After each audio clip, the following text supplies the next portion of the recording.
Goldman actually world की top company में से एक है और ऐसा नहीं कि कंपनी प्रॉफिट नहीं बना रही है, कंपनी प्रॉफिट भी बना रही है और आई वुड से कि कोई बड़ा लॉस अभी तो इसमें देखने को नहीं मिल रहा है और आगे भी अभी तक ऐसा अजम्पशन नहीं है कि कोई बड़ा लॉस इसमें देखने को मिलेगा, लेकिन तब पर भी ये ले ऑफ दे रही है और इसका मेन रीजन है एआई। अभी के टाइम पर अगर देखा जाए तो सभी कंपनी ले ऑफ दे रही हैं due to AI. This is techie Bipin and you are watching job update. Goldman ने ये बोला है कि वो ले ऑफ उस पार्ट को दे रहे हैं, आई वुड से कि उस एम्प्लॉय को दे रहे हैं जहां पर उनकी काम को एआई के थ्रू ऑटोमेट किया जा सकता है। अभी टीसीएस और एसेंचर की बातें चली रहती, फिर ये कंपनी भी आ गई जो इस तरीके से एआई के बारे में बोल रही है कि एआई की वजह से हम ले ऑफ दे रहे हैं।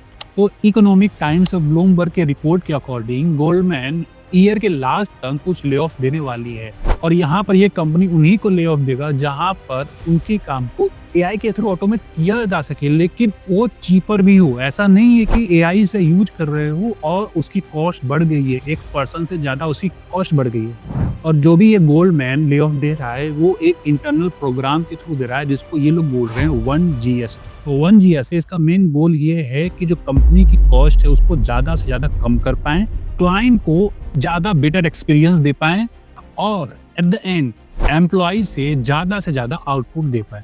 और अगर इन तीनों चीजों में अगर कॉमन देखें तो इन तीनों चीजों में अगर एआई का यूज करते हैं तो आप इन तीनों चीजों को अचीव कर सकते हैं। तो ओवरऑल जो रीजन है एआई ही है इसमें। और इन सब चीजों के अलावा भी इसके कुछ मेन गोल और भी हैं, जिसमें ये सबसे पहला ये बोल रहे हैं कि इनको अपनी प्रॉफिट बढ़ाना है, जो इनकी प्रोडक्टिविटी है उनको ज्यादा से ज्यादा बेटर करना है और उनको डबल करना है। उस नेक्स्ट पॉइंट आता है इसमें जो एम्प्लॉय हैं जो ले ऑफ के बाद बच रहे हैं उनको ज्यादा से ज्यादा बेटर टूल दे पाए ताकि वो अपने काम को और बेटर वे में कर पाए। सेम है कि यहाँ भी अगर ये 6 पॉइंट देखें तो इनमें भी एआई की ही कहीं न कहीं से सिम्टम्स आ रहे हैं कि इन सारी चीजों में एआई का रोल ज्यादा आ रहा है। तो हम बात कर लेते हैं कि गोल्डमैन किस तरीके के जॉब्स को ले ऑफ दे रहा है। जो सबसे पहला आता है जो बैक ऑफिस होते हैं और डेटा प्रोसेसिंग करते हैं उनका ले ऑफ कर देगा वो। वेंडर और कॉम्प्लायंस रिलेटेड जो भी रोल्स होते हैं उनको ये लोग ले ऑफ करने का प्लान कर रहे हैं। रेगुलरिटी रिपोर्टिंग जो भी होते हैं, जो मैनुअल वर्क अभी हो रहे हैं, वो सारी चीजों को लोग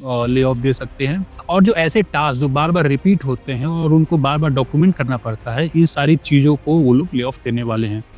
और बहुत सारी सिमिलर कंपनीज हैं जो इनके तरीके से काम करती हैं, वो भी इस तरीके का ले ऑफ दे रही हैं। तो अभी के लिए इस वीडियो में इतना ही। इसमें अगर कुछ और अपडेट आती है तो हम आपको जरूर बताएंगे। तो फिर मिलते हैं नेक्स्ट वीडियो में।